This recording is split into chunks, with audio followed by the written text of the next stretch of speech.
ದಯೆಯು ದಯೆಯನ್ನು ಹುಟ್ಟುಹಾಕುತ್ತದೆ.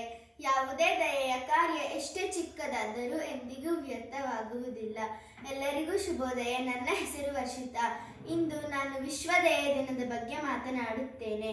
ನವೆಂಬರ್ 13ರಂದು ಆಚರಿಸಲಾಗುವ ವಿಶ್ವ ದಯೆ ದಿನದ ಶುಭಾಶಯಗಳು.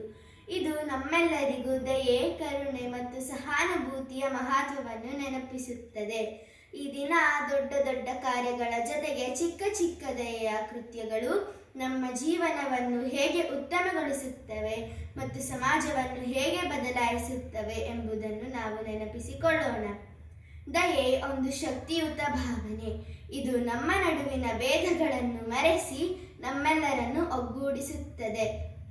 ಪ್ರಪಂಚದ ಎಲ್ಲ ಸಮಸ್ಯೆಗಳ ನಡುವೆಯೂ ಒಬ್ಬರಿಗೊಬ್ಬರು ದಯೆಯಿಂದ ನಡೆದುಕೊಳ್ಳುವುದರಿಂದ ನಾವು ಸಂತೋಷವನ್ನು ಕಾಣಬಹುದು. ಇದು ಕೇವಲ ಮನುಷ್ಯರಿಗೆ ಮಾತ್ರವಲ್ಲ, ಪ್ರಾಣಿಗಳು ಮತ್ತು ನಮ್ಮ ಸುತ್ತಲಿನ ಪ್ರಪಂಚಕ್ಕೂ ಅನ್ವಯಿಸುತ್ತದೆ. ದಯೆಯ ಕೆಲವು ಸರಳ ಉದಾಹರಣೆಗಳಾವುವೆಂದರೆ ಕೇಳುವ ಮನೋಭಾವ, ಸಮಾನತೆ, ಸಹಾಯ ಹಸ್ತ ಮತ್ತು ಸಕಾರಾತ್ಮಕತೆ. ಇವುಗಳು ನಮ್ಮೆಲ್ಲರಿಗೂ ಸಂತೋಷ ತರುತ್ತದೆ ಮತ್ತು ಸಂಬಂಧಗಳನ್ನು ಬಲಪಡಿಸುತ್ತದೆ. ಜೀವನದಲ್ಲಿ ನೀವು ನೀಡುವ ದಯೆಯನ್ನು ಜನರು ಹಣ ಅಥವಾ ಉಡುಗೊರೆಗಳಿಂದ ನೆನಪಿಸಿಕೊಳ್ಳುವುದಿಲ್ಲ, ಆದರೆ ನೀವು ಅವರಿಗೆ ಹೇಗೆ ಭಾವಿಸುವಂತೆ ಮಾಡಿದ್ದೀರಿ ಎಂಬುದನ್ನು ನೆನಪಿಸಿಕೊಳ್ಳುತ್ತಾರೆ. ನಾವೆಲ್ಲರೂ ಒಟ್ಟಾಗಿ ಸೇರಿ ದಯೆಯನ್ನು ಹರಡೋಣ.